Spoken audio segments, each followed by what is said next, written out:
आइए देखते हैं स्वर संधि एक नज़र में। आप संधि को अगर समझने में घबराते हैं या आप संधि बिल्कुल भी समझ नहीं पाते, संधि आपके बिल्कुल दिमाग के ऊपर से जाती है, तो आज हम एक नज़र में देखते हैं स्वर संधि। उसके कुछ ऐसे नियम सरल भाषा में जो आपको बिल्कुल समझ में आ जाएंगे कि यहाँ पर इस शब्द के अंदर कौन सी संधि है।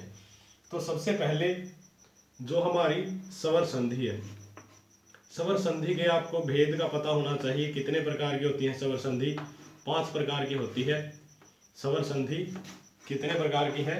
5 प्रकार की होती है, जो कि आप इसको एक ट्रिक से याद रख सकते हो। अदीगो यवरी, स्वर संधि को ट्रिक से याद रख सकते हो।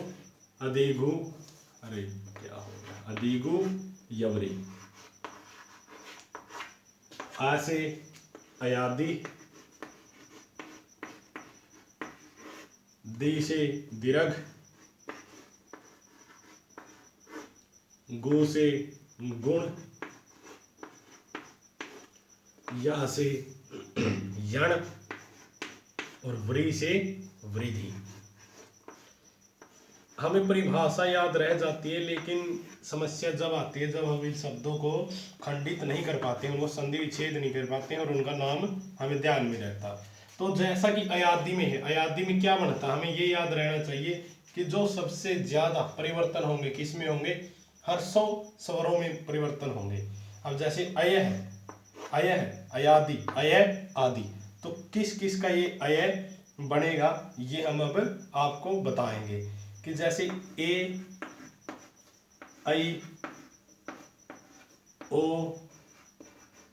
और औ, इन चारों वर्णों के बाद, इन चारों स्वरों के बाद, ये प्लस का निशान हो गया इनके बाद, यानी कि ए के बाद, आई के बाद, ओ के बाद, औ के बाद, इनसे भिन्न कोई भी स्वर आ जाए, ए के बाद ओ आ जाए, ए के बाद ए आ जाए, आ जाए, ई आ जाए, 11 स्वरों में से एक अपने पास है, तो 10 जो बच गए, ए से 10 जो भिन्न स्वर हैं उनमें से कोई भी इसके सामने आ जाए तो ए को अय हो जाएगा।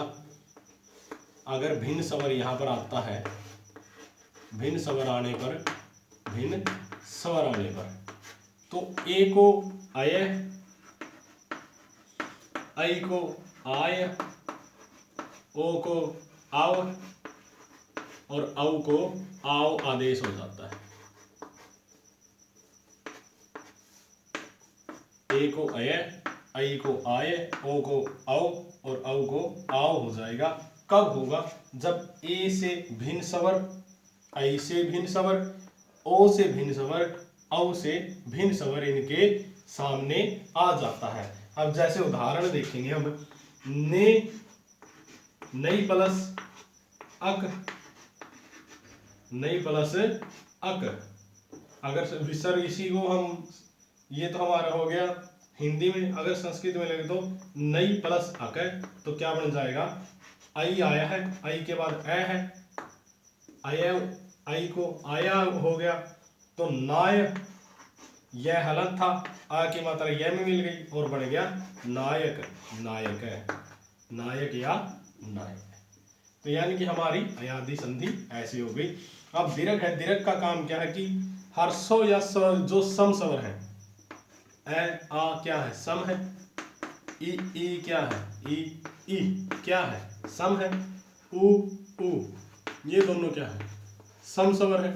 और री ये क्या है? सम स्वर, यानी कि हर 100 स्वर आने के बाद यदि सम स्वर आ जाता है, ए के बाद आ जाए, ए आ जाए, तो क्या हो जाएगा? इन दोनों को आ, ई को ई, उ को उ और री को री हो जाएगा, यानी कि उसका दीर्घ बन जाएगा। उसी प्रकार अब अपना क्या है? गुण है। गुण में क्या आदेश होते हैं? गुण जो चेंज होगा वो किस किस का होगा?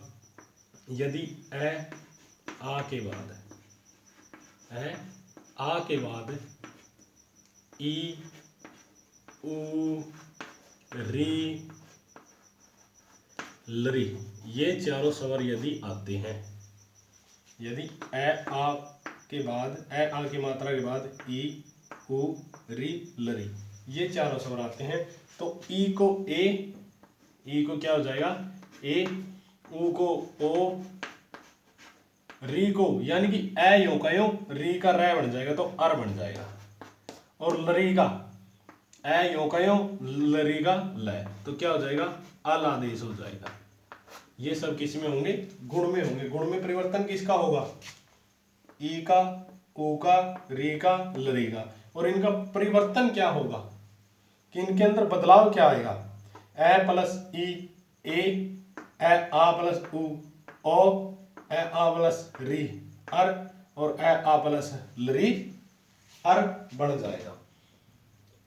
तो ऐसे हम हमारी जो गुण संधि है वो कर सकते हैं। अब यण संधि जो है कि जो यण संधि है, यण संधि क्या कहती है,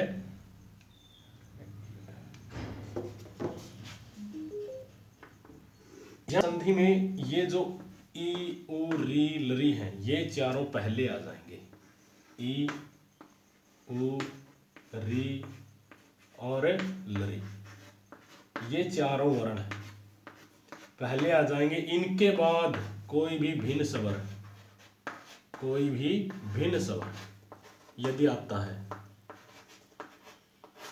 यदि ई है, ई के बाद हमारे दो तो ई हो गई तो 9 स्वर बच गए। 9 स्वर कोई भी 9 स्वरों में से कोई भी ई के बाद आता है तो ई को य, उ को व, री को रे और लरी को लय आदेश हो जाता है, लय बढ़ जाता है। जैसे ई है यहाँ पर, इसको क्या हो जाएगा, यह हो जाएगा इति।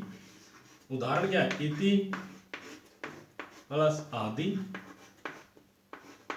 अब ये देखो नियम क्या कहता है कि पहले ई आया है जी, नियम क्या कहता है पहले ई आ गया है, ई की मात्रा आ गई इस जोड़ से, ये जो जोड़ का हमारा चिन्ह है इससे पहले ई है, आगे आ है, तो ई को यो का यो क्या हो जाएगा, यह हो जाएगा इतर।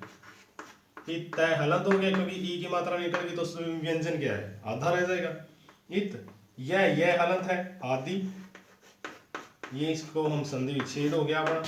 अब ई का यह परिवर्तन हुआ है, आ की हम आ की क्या करेंगे, मात्रा यह में ले आएंगे और तय को यह, क्योंकि एक आधे व्यंजन के बाद दूसरा व्यंजन यदि आता है तो वो उसके साथ जुड़ जाएगा। इत्ते आ की मात्रा आदि और इत्यादि, ये बन गई हमारी यण संधि। और उसी प्रकार जो अब बच गई हमारी वृद्धि।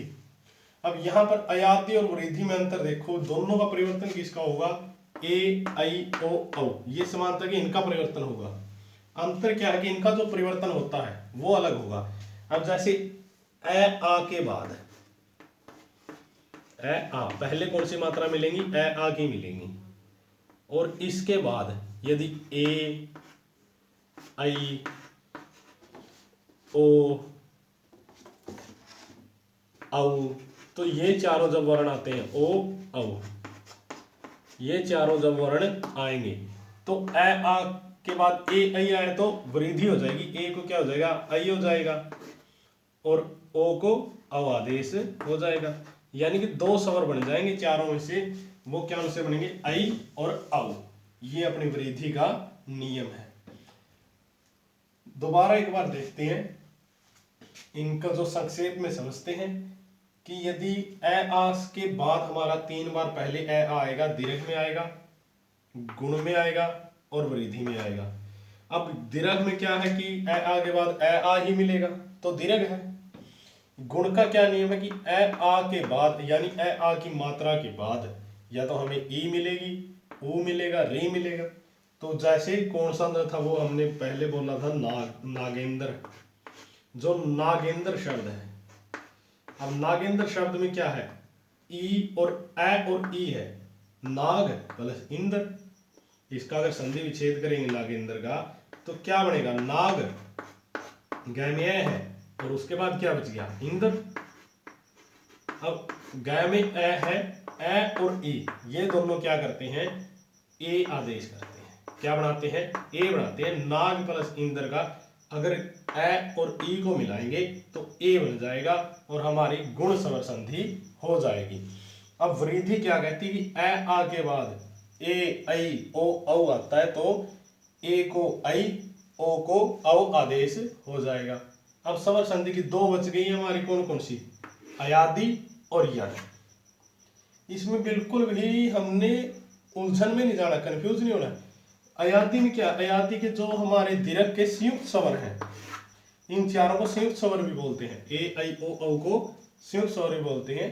तो ये जो ए ऐ ओ औ है, इनके बाद कोई भी इनसे भिन्न स्वर आ जाए, जैसे ए है, नई प्लस अक है, यानी कि ऐ के बाद ऐ नहीं है, ए आया है, तो ऐ को ऑटोमेटिक क्या हो जाएगा, आ, यह आय हो गया और यह में ए मिल गया तो क्या बन गया, नायक। तो ऐसे हम क्या करते हैं, हमारी अयादि संधि को भी हल कर सकते हैं।